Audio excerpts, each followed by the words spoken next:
Gentleman's recognized for 2 minutes. Thank you. The gentleman from California referred to the Wild West earlier.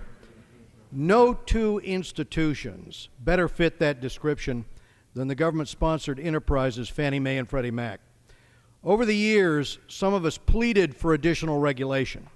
You may recall in 2005, we tried to pass strong legislation to fix this problem and bring reforms to the government-sponsored enterprises.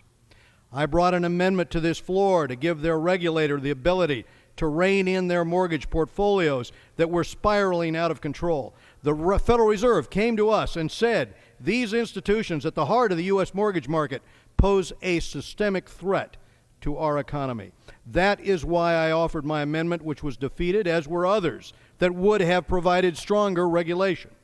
That is why Senator Chuck Hagel offered similar legislation, which passed the Senate Banking Committee on a party line vote, but was blocked by the Senate Democrats from coming to the floor.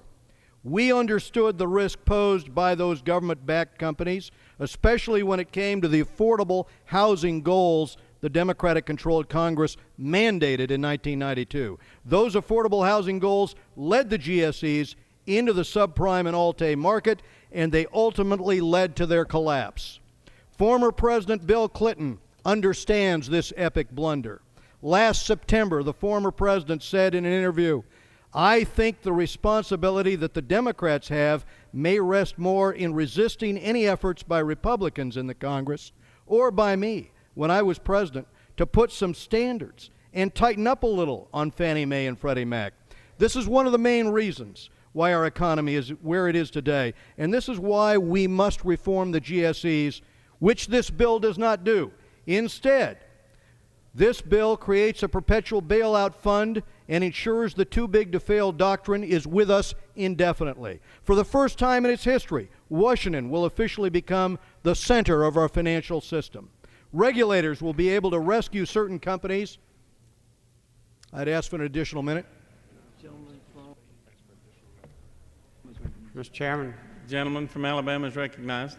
Mr. Chairman, I'd yield to my friend from California an additional minute. The gentleman's recognized for an additional minute. I thank the gentleman. Regulators will be able to rescue certain companies and liquidate others. They will be able to pay off some creditors and counterparties and not others, and keep failed or failing companies operating and competing in the market for years. They will even be able to dismantle a healthy institution that they believe may pose a risk. If there is any doubt that this type of authority will be abused, look at how the administration handled the Chrysler bankruptcy earlier this year.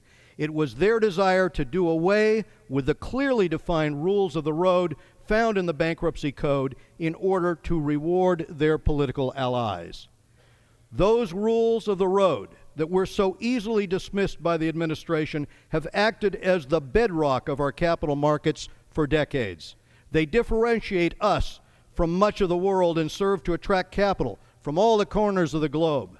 This bill throws that model out the window. It replaces objectivity with subjectivity, market discipline with political pull. What is the likely outcome of all of this? The larger politically connected institutions will have the edge over their competitors. I yield back the balance of my time. Gentleman's time expired.